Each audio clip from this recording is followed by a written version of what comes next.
Where did you guys go? Where did you guys go? Oh, hey, there you guys are.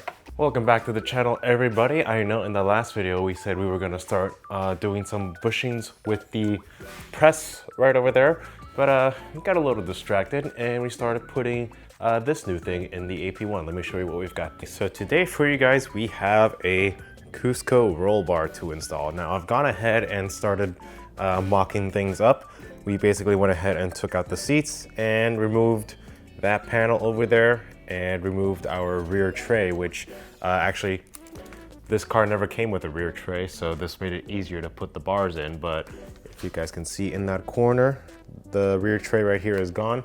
And basically we started mock fitting up a couple of things, and now in this video we're gonna go ahead and start drilling some holes into the body and getting things mounted down. So why did I go with the Cusco roll bar instead of the hard dog one that most people would probably go with? Honestly, the main reason is I didn't want to cut too much of the interior and cut into the wheel well.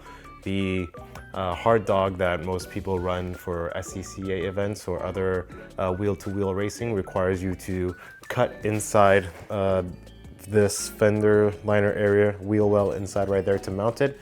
And I didn't feel like doing that for this bar.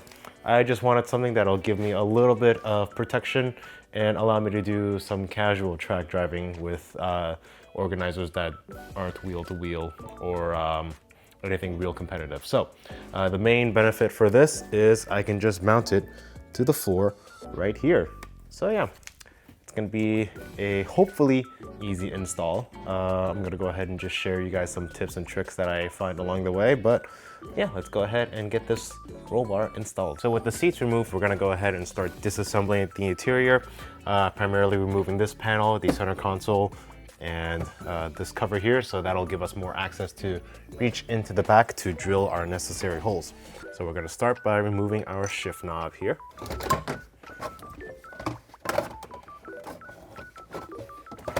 With the center console off, we can work on getting this glove box removed.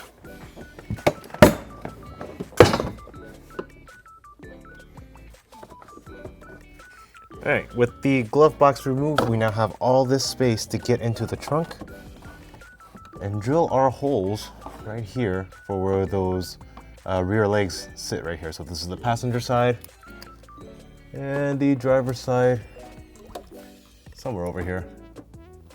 So yeah, with the center console removed and the roof partially up, we now have room to get into the trunk from the interior and start drilling some holes when we get to it.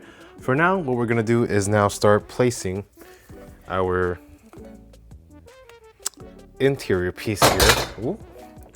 Our interior piece here right where it's gonna belong. Trim the carpet a little bit. Do the same on the other side, and then get one bolt started so that we can hold this in place while we work on the rears after. So let's go ahead and start doing that right now. Okay, so we've gotten the carpet trimmed back a little bit to get the metal exposed, and now we can just push this roll bar as far back as it can go. It will hit this hump right here.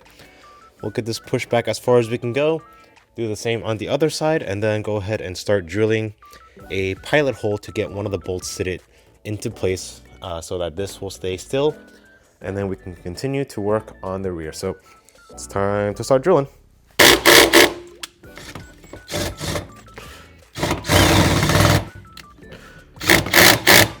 Okay, we got both sides mounted. I messed up a little bit on the passenger side, but the driver's side turned out pretty well. So I went ahead and trimmed the carpet up a little bit so that I can still kind of cover it up a bit. Unfortunately, on the passenger side, I had to completely remove the carpet, but that wasn't too bad to do. It was a little annoying. Let me show you what we had to use. So after we cut the carpet, we went ahead and used a centering punch to give ourselves a pilot hole.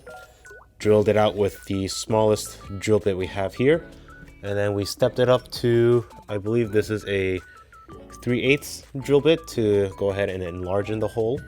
After we enlarged the hole with the 3/8 drill bit, we used a M10 pilot hole. I don't know what to call this, but this is used to clean up threads and make new ones. We came with an M10 version to go ahead and just get it all the way through. We went ahead and put a bolt through to hold it in place for now. We haven't put the backing plate or the other holes on yet, but with the main harness here more or less sturdy, we can go ahead and start placing the rear bars in the trunk where they're supposed to be, and then start drilling those holes and take off our wheel and install the backing plate. So let's go ahead and do the rears, and then it's going to be a pretty similar process. Once we get all of those holes drilled, we're going to take the wheel off and get the backing plates on. So I'm gonna go ahead and do that. If there's anything that I run into that might be helpful, I'll go ahead and show you guys. But I think for the most part, since we've gotten this glove box compartment off, we should be able to just kind of reach in through here and start drilling our holes. So I will see you guys in a bit once we have everything mocked up and secured. Oh man, we are finally done with this roll bar. I tried to film, but it was very difficult to film in the places that I needed to, but we got it done. I think last I left off, I had told you guys basically what I did was I started with the middle bolt here on the interior compartment on the driver's and passenger side. And that was just to hold this in place while we lined up the rear. And the rear was the most challenging part, especially the driver's side. So let me go over the passenger side real quick and what we had to do. For the passenger side, what we had to do is once we had laid out where that piece right there was going to go, we took our center punch and we had to drill the holes from the trunk. This side was pretty easy to drill. And then we had a helping hand hold those bolts in place while we tightened down the bottom side. So if you're doing a roll bar, definitely have someone to help you out. So passenger side was not so bad. Once we had it placed, we could drill from the trunk. Driver side, however, so this is going to be a little hard to show, but on the driver side, we had the roof partially up like this, and then we laid the bar roughly where it was going to go down here. Let's see if we can fit you guys in here. I can't really show you guys, but basically we laid down the driver's side of the rear compartment hoop in with these bolts here, and then we took our center punch and started marking where the drills needed to go, and then we took the bar out and drilled from there. Everything else after that was similar to the passenger side. I had to have someone on the top here holding a ratchet while I tightened from the bottom. And then the interior compartment was pretty straightforward, that you drill the holes and you go underneath and have someone hold the bolt from the top. I did have an issue with fitment on one of the holes. Wasn't sure if it was due to improper drilling, but the inside bolt here, that one right there, for some reason would not line up. These three would line up fine. We ended up having to drill out the bracket a little bit to fit the bolt in. But yeah, this was a very hard video to shoot and a very tiresome install to do. I think it was probably about 3-4 hours or so. So we've got that all done. We're going to clean the interior back up, put everything back together.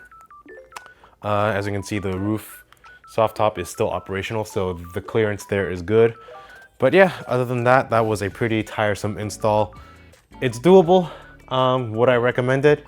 If you want to save some money, I think if I were to take this to someone to do, it would probably cost about $500 around here, given the amount of labor that goes into doing this. So if you're patient and you can take the time, you can go ahead and do this yourself. It's not too bad, just very time consuming. So let's go ahead and wrap everything up and show you guys how everything looks with the interior back together. We got the interior put back together, and I've got to say this is probably one of the more satisfying installs that I've done.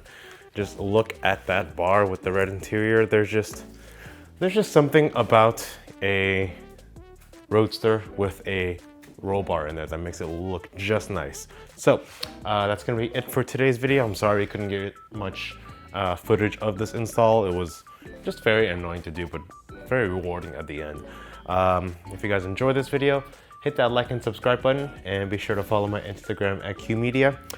Silver one is probably almost done. We've got 2 or 3 more things we got to do. We got to do a wheel hub because one of the studs is missing, and then get tires and an alignment. And this is going to be more or less good to go. We're gonna go take it autocrossing with this, and then a couple of extra tidbits that we're gonna do afterwards, like a valve adjustment and EP2 retainers and keepers. But other than that, I'm pretty happy with the AP1 so far. We put the Clasio seat covers on to cover up the tear. This was like a quick 30-minute install, so didn't make a video on this. But yeah, I'll catch you guys in the next video. So peace out and take care.